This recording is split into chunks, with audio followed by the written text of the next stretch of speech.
Visakha steel plant ప్రైవేటీకరణ జరగబోదని మరోసారి స్పష్టం చేశారు మంత్రి లోకేష్. స్టీల్ ప్లాంట్ భూములను వాటి అవసరాలకు తప్ప మరే ఇతర అవసరాలకు వినియోగించబోమని తేల్చి చెప్పారు. ఇక మహిళలను కించపరుస్తూ మాట్లాడుతూ ఉపేక్షించేదే లేదని హెచ్చరించారు. 14,000 కోట్ల రూపాయలు కేంద్ర ప్రభుత్వం రాష్ట్ర ప్రభుత్వం విశాఖ ఉక్కుని కాపాడడానికి మేము ఇన్ఫ్యూజ్ చేశాం. ఈరోజు విశాఖ ఉక్కు థర్డ్ మన బాయిలర్ ఏదైతే ఉందో అది కూడా మేము యాక్టివేట్ చేశాము. ఫుల్ ప్రొడక్షన్కి మేము తీసుకొచ్చాము. గతంలో కూడా ఇలాంటి పరిస్థితి వస్తే ఆనాడు వాజ్పేయి గారు చంద్రబాబు నాయుడు గారు కలిసి విశాఖ ఉక్కుని కాపాడారు. ఈరోజు మోడీ గారు చంద్రబాబు నాయుడు గారు కలిసి మళ్ళీ విశాఖ ఉక్కుని కాపాడుతున్నారు. సో అపోహలు ఏం అవసరం లేదు. విశాఖ ఉక్కుని ప్రైవేటీకరణ జరగనీయం. కానీ విశాఖ ఉక్కు ప్రాఫిట్లో నడవాలని మేమందరం కోరుకుంటున్నాం. ఎందుకంటే పదే బెయిల్అవుట్లు ఇస్తాం కరెక్ట్ కాదు. ప్రాఫిట్లో నడవాలి, దానికి అందరూ సహకరించాలి. విశాఖ ఉక్కుకి సంబంధించిన భూమి 1 ఎకరం కాదు కదా, 1 గజం ఏ ఒరిజినల్ ఇంటెన్షన్కి ఇచ్చారో దానికే వాడతాం తప్ప వేరే దానికి డైవర్ట్ చేయాలన్న ఆలోచన ఎన్డీఏ ప్రభుత్వానికి లేదు. క్రెడిట్ కోసం మేము ఇక్కడ ఎవరు పోరాడట్లేదు.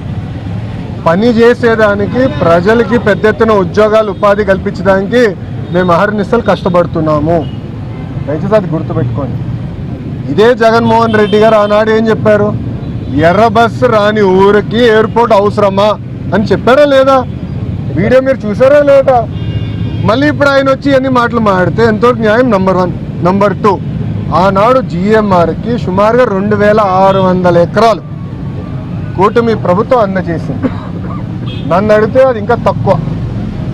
ఒక్క హైదరాబాద్ ఎయిర్పోర్ట్కి 5,000 ఎకరాలు ఇచ్చాం. ఆనాడు ఇదే పెద్ద మనుషులు ఏమన్నారంటే హైదరాబాద్ ఎయిర్పోర్ట్కి 5,000 ఎకరాలు అవసరమా, ఎయిర్పోర్ట్కి 5,000 ఎకరాలు అవసరమా. ఈరోజు మీరు హైదరాబాద్ ఎయిర్పోర్ట్ చూడండి, అదే సమయంలో బెంగళూరు ఎయిర్పోర్ట్ చూడండి. ఈరోజు బెంగళూరు సిటీ 2వ ఎయిర్పోర్ట్ కోసం ఎతుకుతున్నారు. కానీ అదే హైదరాబాద్ రాబోయే 100 సంవత్సరాలు కూడా కావాల్సిన డెవలప్మెంట్కి భూమి రెడీగా ఉంది. ఇదే టెర్మినల్ ఇంకొక మిర్రర్ కాపీ అటు పక్కన చేయొచ్చు. సో అలా ముందు చూపుతో ఒక విజన్తో చంద్రబాబు నాయుడు గారు అనౌన్స్ చేశారు. జగన్మోహన్ రెడ్డి గారు అధికారంలోకి వచ్చిన తర్వాత జిఎంఆర్కి ఇచ్చిన భూమి కూడా వెనక్కి తీసుకున్నాడు. Our vision is very clear. ఆర్థిక రాజధాని Visakhapatnam. There is no ambiguity. నాడు నేడు ఎప్పుడు అదే నినాదం పైన మేము అందరం కట్టుబడి ఉన్నాం, నిలబడి ఉన్నాం. అందుకే పెద్ద ఎత్తున పెట్టుబడులు ఇక్కడికి వస్తున్నాయి. మీరు ఒకసారి గమనించండి. One second. ఐటీ కానివ్వండి, డేటా సెంటర్ కానివ్వండి, ఫార్మా, మెడికల్ డివైసెస్ మ్యానుఫ్యాక్చరింగ్ అంటే ఇప్పుడు ఉత్తరాంధ్ర రీజన్కి వస్తుంది. అదేవిధంగా మనకి ఇది కూడా ఇది స్టీల్ సిటీ, ఇంకా 2 స్టీల్ సిటీస్ వస్తున్నాయి ఉత్తరాంధ్ర. ఎప్పుడు రాని విధంగా విశాఖపట్నానికి ఇప్పుడు అటెన్షన్ వచ్చింది. అందరూ విశాఖపట్నం గురించి మాడుతున్నారు. It is a fact. ఐటీలో కూడా నా లక్ష్యం ఏంటంటే టాప్ 100 కంపెనీస్ ఏదైతే వాళ్ళందరినీ విశాఖపట్నం తీసుకెళ్ళి లక్ష్యం పెట్టుకుని చేసి చూపిస్తాం. మాకు చిత్తశుద్ధి ఉంది కనుకనే వైఎస్ భారతిరెడ్డి గారి పైన మా కార్యకర్త ఒక ట్వీట్ పెడితే, ఫేస్బుక్ పోస్ట్ పెడితే అతను జైలుకి వెళ్ళాడమ్మా.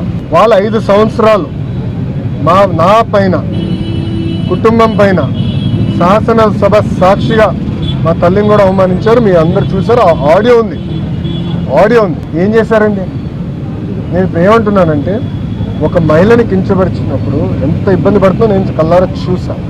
ఇది ఇంకో మహిళకు జరగకూడదు, పిల్లలకి జరగకూడదు. వాళ్ళని ప్రొటెక్ట్ చేయాల్సిన అవసరం ప్రభుత్వం పైన చాలా ఉంది.